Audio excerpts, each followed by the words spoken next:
that was said even this morning in church. It's like there is we all have different bait. Okay? We all have different bait that we want to eat, that we are tempted to see when it's floating around in front of us. He knows all of our bait. And he knows what we are the most likely to bite into, right? So he knows what it is. Maybe for you it's to just be seen or to just feel loved or whatever the different, to be admired or to be this or whatever your little temptation of choice is, okay? Whether you're a hot chocolate chip cookie girl, or maybe your temptation is more like extra butter with your bread or super, super cheesy pasta. We all have our different baits, and he will let them go along, which we don't know sometimes. We think it's innocent, and then, as he explained, we go and we bite down on it, not realizing it was a hook. And so that's what Satan does. It's the bait, and it just seems, oh, just a little nibble. And there's just a hook, and then he just hooks you. And so he's just wondering who's going to take the bait, but we have it within us to not take the bait. We develop that self-discipline. We develop that kind of strength and that resilience to see the bait for what it is, as a mirage, as just an optical illusion to just hook us, or that little jab of poison to slow down our walk, and to be able to know and be aware of. I am very aware of my baits.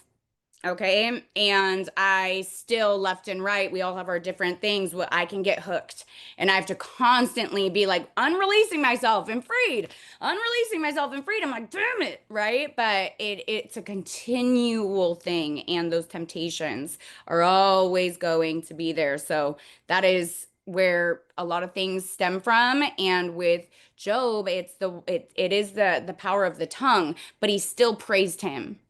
It's like, oh, this sucks. This hurts. This is awful, but still praised him, but still praised him, but still, I still trust you're good. I still believe you're there. I still am. And so it was all kind of part of the plan, and God does not ever waste a wound. So every single wound, every single hardship, he never, ever, ever wastes them. He utilizes them.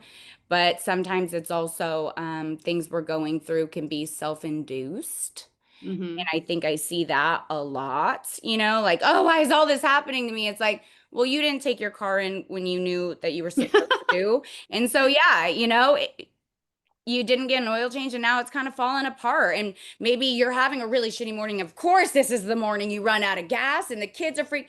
Well, we woke up late again, and we knew we should have got gas yesterday and we didn't. And, we didn't get the kids up early enough. And so now we're projecting all of our frustrations onto them. So, of course, they have a little bit more of an attitude because you're rushing them. And it's just like this ongoing thing where it's like, well, mm, that's a little bit self-induced. That's not God, and that's not Satan. It's you, right? So being mindful of those things as well.